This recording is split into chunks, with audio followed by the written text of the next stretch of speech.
¿Cómo les va? Buenas noches, bienvenidos a Debates. La figura del día de hoy, lunes, es José Gabriel del Rosario Brochero, el santo cordobés. Fue noticia mundial su consagración y nosotros estamos aquí rastreando su historia, su nacimiento, su desempeño como político, como sacerdote y como hombre de las máximas autoridades que tuvieron como fin mejorar una zona realmente retrasada de la provincia de Córdoba. Los transerranos, tras la sierra, se sentía más de San Luis que de Córdoba, pero Cura Brochero los integró de una manera fenomenal. ¿Cuánto de él no sabemos? Lo vamos a descubrir hoy, aquí, en Debates. Hacía falta un carpintero, él era carpintero. ¿Falta un peón? Él es peón. Falta todo. Era todo. Era todo para nosotros. Son más de 60 los testigos que llegan frente a este tribunal. Con el frío, con el calor. Están ansiosos por contar sus historias y compartir sus recuerdos. Recorría toda la zona con su mula mala cara. Iba a visitar los pocos amigos ricos. Iba para pedirle ayuda para todos nosotros. No para él, para todos nosotros. La Iglesia Católica revisa el legado de uno de sus miembros más singulares y polémicos. Ese era Brochero. Ese era Brochero.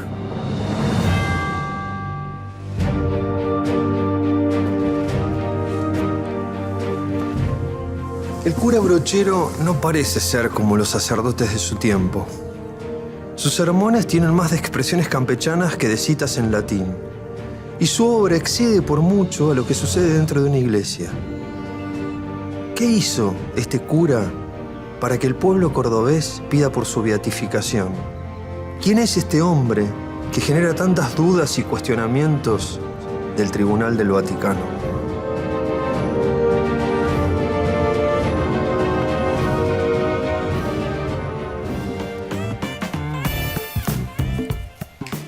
¿Qué no hizo? Dicen sus fanáticos, sus seguidores, porque la verdad es que ha sido un gran hacedor y ha dejado una huella muy grande. Dijimos, vamos a indagar más aquí en Debates sobre el cura, hoy el santo cura Brochero. Están con nosotros Miguel Rodríguez Villafañe, investigador de la vida del cura Brochero, además de ser un gran jurista cordobés. ¿Cómo le va? Gracias, un gusto. Bienvenido, Así es. Bueno, y el padre Diego Montiel, miembro de la Fraternidad Sacerdotal Cura Brochero, que también ha estado siguiendo el rastro del santo cordobés toda su vida. Así es, ¿qué tal? ¿Cómo les va? Buenas noches. Bienvenido. Bueno, la gente sabe que ya tenemos un santo, pero es bueno poder indagar, recordar, reafirmar los valores que había dejado entre sus cercanos y a toda la provincia de Córdoba y a toda la Argentina, por qué no decir hoy a todo el mundo, una personalidad como el cura Brochero, surgido prácticamente de la nada y que llegó hasta lo más alto, ¿no? Así es, así es.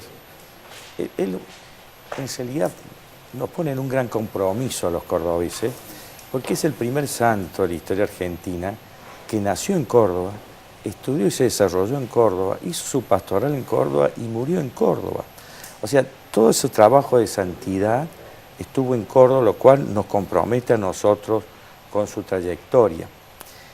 Y a su vez pudo ser la síntesis de lo cordobés, ¿no? Un perfil, por ejemplo, yo siempre digo que el cordobés sabe hacer caridad con el alma, con su humor, porque hace que cosas a veces que son al menos no buenas o que al menos no son simpáticas, desde la chispa se disimulen. Y además era un hombre que todos quienes hablaban de él dicen que él siempre contaba chistes y amenizaba las cosas hasta la forma como encaraba su evangelio. Y tiene algunas anécdotas, algunas de las cuales están en un libro donde están todos los documentos que lo hicieron santo, que son muy graciosas. Le cuento, había un señor Funes que de Córdoba le pedía 5 caballos para unas señoritas que iban a ir a la zona de su actuación. Y él dice, mire, hay 25 razones y media por la cual no le puedo mandar los caballos. Primero, porque no tengo caballo. Obvio, las 24 y media restantes. Y eso estaba en su epistolar, lo cual hablaba de esa forma de ser. Fíjate que una de las cuestiones que a él lo cuestionaron mucho para ser santo era sus palabras. Por ejemplo, la palabra joder, que él usaba mucho. En el Vaticano lo observaron a ver qué quería decir eso, si era insultante, etc. Hubo muchos semiólogos, tuvieron que expresarse sobre eso. porque él decía, oiga, ustedes no lo joden a Cristo, pórtense bien, si ustedes están robando ganado, lo están jodiendo a Cristo y sufre más. De esa forma, él llegaba de una forma muy directa, y eso hacía que se lo entendieran sin muchas vueltas, ¿no? Empatía con la gente, ¿no, padre? Así También. Claro, mira, Jesús en el Evangelio a todos los cristianos, nos invita a poder leer los signos de los tiempos. Y Brochero, desde el inicio de su ministerio, yo diría desde la época de estudiante, Brochero supo escuchar y mirar. Siendo muy joven Brochero, todavía estudiante en el seminario, va a realizar ejercicios espirituales movidos por algunas damas de la época, entre las que estaba la que ha sido beatificada hace poquito, la Madre Catalina Rodríguez. Allí la conoce y queda tan impactado con la experiencia de los ejercicios espirituales de San Ignacio, que después él mismo, cuando le toca la misión pastoral, la más importante que tuvo otras también, en Tras la Sierra, lo quiere llevar para allá. Cuando llega a Tras la Sierra, se da cuenta que está en un lugar pobre y desposeído. Las dos cosas, no solamente pobre.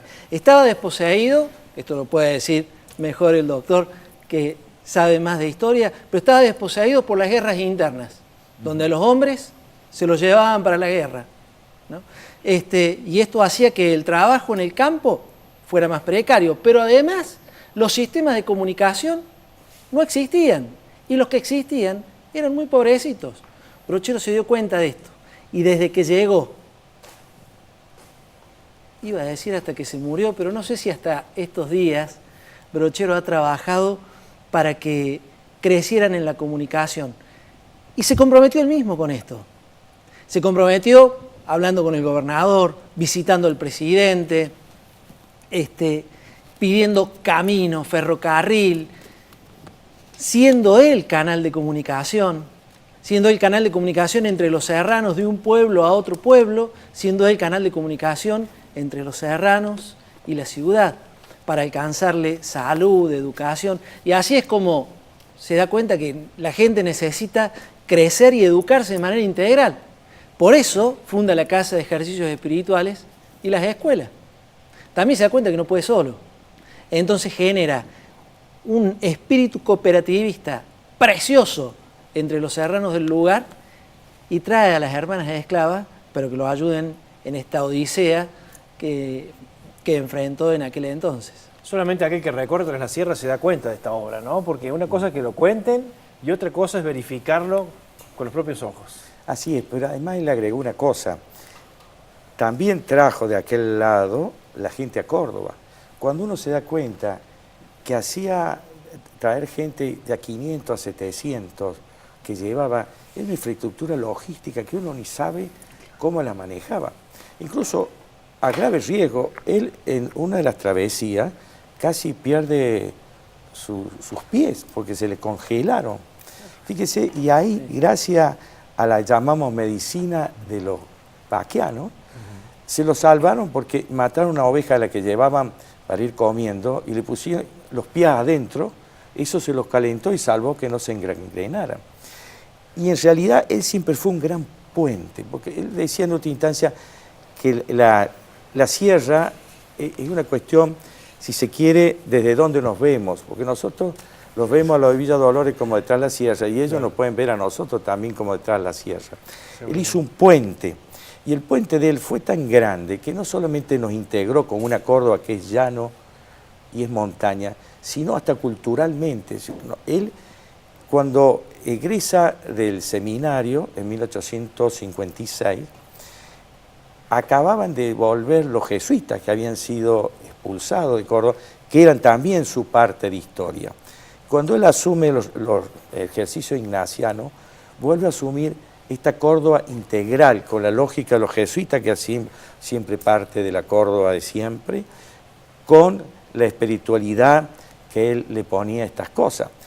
También integra hasta los sanavirones.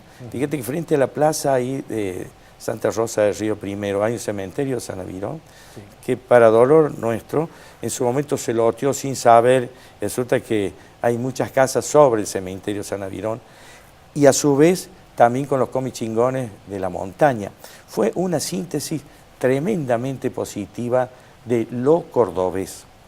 Y a su vez, él es un hombre de frontera, porque nosotros nunca nos imaginamos que Córdoba tenía por un lado la frontera de la sierra, por eso estaba tan abandonada, pero tenía la frontera este. Fíjese que nosotros nunca nos imaginamos los cordobeses con frontera este. En el mejor de los casos pensamos frontera sur, en la zona de los indios Ranqueles, Río Cuarto. Resulta que de la época del virreinato había una serie de fuertes al este para evitar las invasiones de los indios del Chaco. Su bisabuelo era el militar a cargo de eso, que lamentablemente en la Revolución de Mayo, cuando viene, se lo fusilan porque era de la fuerza del virrey. O sea, él tiene José Antonio Brochero, su bisabuelo, fusilado por la Revolución de Mayo. Después su abuelo vuelve a estar a cargo de esa frontera, lo cual habla que él entendía este lugar de choque de cosas. Aún más, en su testamento, habla de lo difícil que era llevar cosas a Santa Fe, que a su propio padre lo asaltaron y querían quitarle todo lo que había producido y que se defendió valientemente, porque era zona así de ladrones o de invasiones aborígenes. Y él todo eso lo mamó, y era a su vez un buen jinete, de lo contrario no podría haber andado lo que anduvo tras la sierra en su mula, ¿no? ¿Cuántas veces habrá atravesado las altas cumbres, no? Ni hablar, y no solamente las ha atravesado, sino que en ambos sentidos. Cuando uno está en la casa de retiro, casualmente en Villa Cura Brochero, uno dice, hoy en día, si quisiéramos hacer un encuentro de retiro espiritual de esa envergadura, no sé qué logística tenemos que tener. Comida, tienen que tener comida para todos. Los retiros ignacianos no son de 1 o 2 días. Dar de comer a los caballos, dar de comer a la gente, etc. Y todo se le arreglaba. La verdad que era impresionante. Casualmente era un milagro en sí mismo eso, ¿no? Bueno, vamos a conocer un poco más de la historia, vamos avanzando en la historia. Mientras ustedes me han adelantado algunas cosas, las dejamos como punta de esta gran introducción en el programa de el día de hoy de debates por el santo cordobés, el cura Brochero. Veamos. Brochero alterna la universidad con su verdadera vocación, el sacerdocio. Asiste a la casa de ejercicios espirituales dirigida por los jesuitas y a los 26 años oficia su primera misa.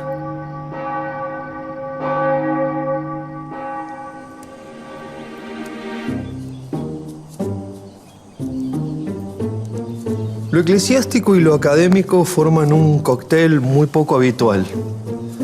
Rápidamente, Brochero se destaca en el aula y llama la atención de sus compañeros. Forja nuevas amistades que serán claves en su vida personal como en la escena política del país. Muchos de sus compañeros de estudio serán políticos influyentes que darán un gran apoyo a su obra evangelizadora. Para Brochero, la palabra de Dios debe ir de la mano del progreso y las mejoras en las condiciones de vida.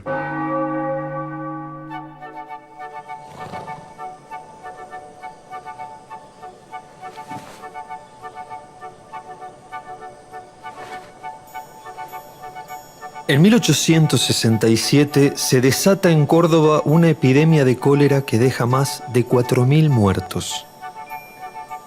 Mientras los médicos más eminentes huyen de la ciudad por miedo al contagio, solo la Iglesia brinda auxilio a los enfermos.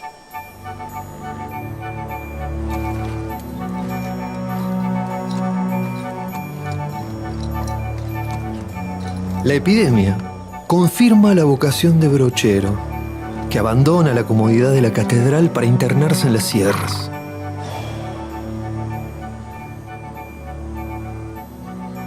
Su nueva misión es el curato de San Alberto. Para llegar, viaja 3 días montado en su mula, a la que llama Malacara. No es un buen jinete, pero se las arregla. Al llegar se encuentra con una zona difícil. Son más de 4.000 kilómetros con 10.000 habitantes dispersos, incomunicados y prácticamente en la indigencia.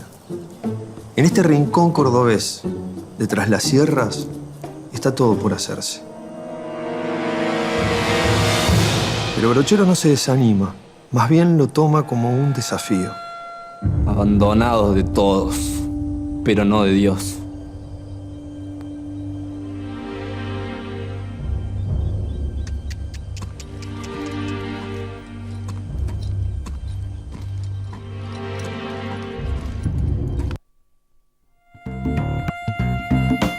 Irse de la comodidad de la capital, quizás, a encarar un desafío, el más grande de su vida y que lo hizo tan célebre, ¿no? Claro, pero fíjate, ahí comentaba en el documental, después de la epidemia, hay una epidemia en Córdoba de cólera que pone en riesgo a la población en general y muchos se corren. Se van. Brochero y algunos otros, Catalina Rodríguez también, imagino yo que no estarían solos. En vez de irse, de cuidarse, de protegerse, asistieron a estos enfermos. Y sabían que el peligro de contagio era inminente, era gravísimo y era altamente posible. Y siendo muy joven y con la vida por delante, desde el principio se atrevió a involucrarse con la enfermedad, con el pobre, con este desposeído. Cuando le llega el mandato de irse al curato de San Alberto, y lo peor, ya había enfrentado la muerte, había enfrentado lo terrible de la enfermedad, se subió a la mula y se fue. Por eso al llegar atrás la sierra, donde se da cuenta, 4.000 kilómetros decían, 10.000 habitantes dispersos, que les falta de todo, abandonados de todo, pero no de Dios. Y ese es el principio rector que a Brochero lo alienta y lo anima en su misión pastoral, que no es otra cosa que el anuncio del Evangelio, que Brochero entiende muy bien. Un adelantado en la interpretación de la vida cristiana para la época, no para el cristianismo, porque el cristianismo es lo que hizo desde el principio, pero sí para la época, quizás con otros procesos más oscuros, con otras problemáticas teológicas y de discusión. Brochero entiende que el Evangelio necesariamente exige el cambio de vida de la gente a una vida de paz, a una vida de tranquilidad, a una vida de progreso, decía por ahí. Pero no el progreso para vivir cómodamente o livianamente, sino el progreso entendido como un modo de vivir más sano, más familiar, ¿no?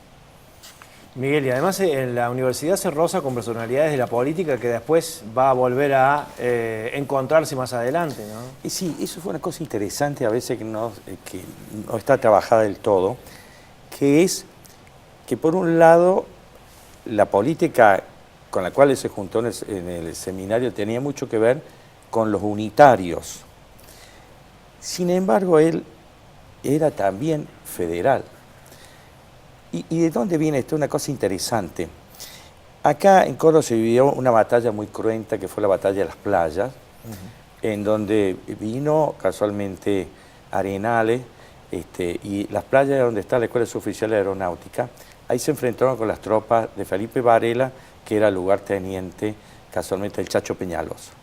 Esa batalla fue cruel y él fue acompañándolo al director del seminario a asistir a los heridos y a los moribundos. Eso lo afectó mucho a él porque fue chocarse con la muerte directamente.